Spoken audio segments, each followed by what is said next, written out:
আমাৰ যেটো ভিতৰুৱা অঞ্চল খোলাবান্ধাৰ ইয়াতে মাত্ৰ দুটা এটা খালৰ কাৰণে আমাৰ কণ কণ ছাত্ৰ ছাত্ৰীসকলে জমৰ যাতনাত ভুগিব লগা হৈছে আৰু ইয়াৰ একমাত্ৰ কাৰণ হ'ল দশক জুৰি আমি কোনো ধৰণৰ সা সুবিধা পোৱা নাই, উন্নয়নৰ মুখ দেখা নাই। মাননীয় মুখ্যমন্ত্ৰী ডাঙৰীয়াৰ প্ৰতি অনুৰোধ থাকিব, যিহেতু তেওঁ সম বিকাশৰ কথা কয়, সেইকাৰণে আপুনি আমাৰ চৰাঞ্চলৰ ফালে অলপ চকু দিব আৰু চৰাঞ্চলৰ যিবিলাক উন্নয়নমূলক কাম আছে, ৰাস্তা ঘাট, লগতে ইয়াত এটা ব্ৰিজৰ প্ৰয়োজন, এই ব্ৰিজটো দি যাতে আমাক সুবিধা কৰি দিয়ে যাতায়াত। এই কণ ল'ৰা ছোৱালী যে ভোৰেৰে পাৰ হয়, এই সম্পৰ্কে কি ক'ব?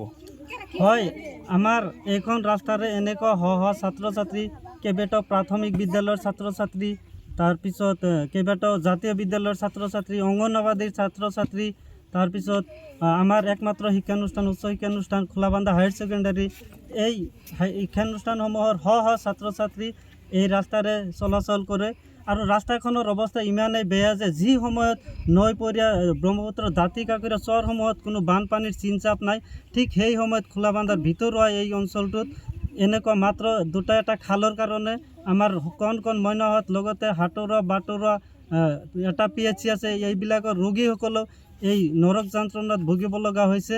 আৰু এইটো চলাচল কৰাৰ একমাত্ৰ উপায় হ'ল ভোৰ, আৰু যি সময়ত আপোনালোকে জানে যে এই ভোৰেৰে পাৰ হওঁতে আমাৰ দৈনন্দিন দুৰ্ঘটনাটো একেবাৰে স্বাভাৱিক হৈ পৰিছে, তেনেকৈ কষ্টৰে আমাৰ কণ মইনাহঁতে পাৰাপাৰ হ'ব লগা হৈছে।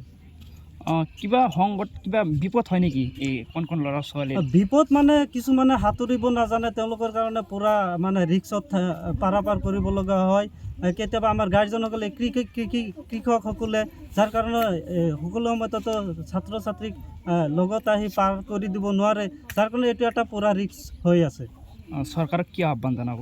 হয়, আমাৰ কৰ্মপটু মুখ্যমন্ত্ৰী মাননীয় হিমন্ত বিশ্ব শৰ্মাৰ প্ৰতি অনুৰোধ থাকিব, আপুনি যিহেতু কৈ আছে আপুনি সকলো জনগোষ্ঠীৰ মাজত, জাতি জনগোষ্ঠীৰ মাজত সম বিকাশ কৰিব, গতিকে আপোনাৰ প্ৰতি মোৰ এইটোৱেই, আমাৰ এই অঞ্চলৰ পৰা আমাৰ এইটোৱেই অনুৰোধ থাকিব যে আপুনি আমাৰ চৰাঞ্চলৰ যিটো দুৰৱস্থা, আমাৰ চৰাঞ্চলত একেবাৰে ৰাস্তা ঘাটৰ অৱস্থা খুবেই বেয়া, আপুনি এইফালে অলপ চকু দিব।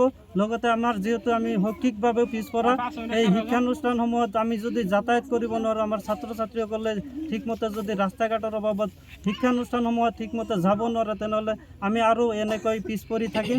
গতিকে আমাৰ শিক্ষানুষ্ঠানসমূহত পৰ্যাপ্ত পৰিমাণৰ সুবিধা দিয়াৰ লগতে আমাৰ চৰাঞ্চলৰ যিবিলাক ৰাস্তা ঘাট, সেইবিলাকো একে সময়তে উন্নত কৰি দিব। ছাত্ৰ ছাত্ৰী ক'ৰ পৰা আহে? এইফালে ক'ৰ পৰা আহে?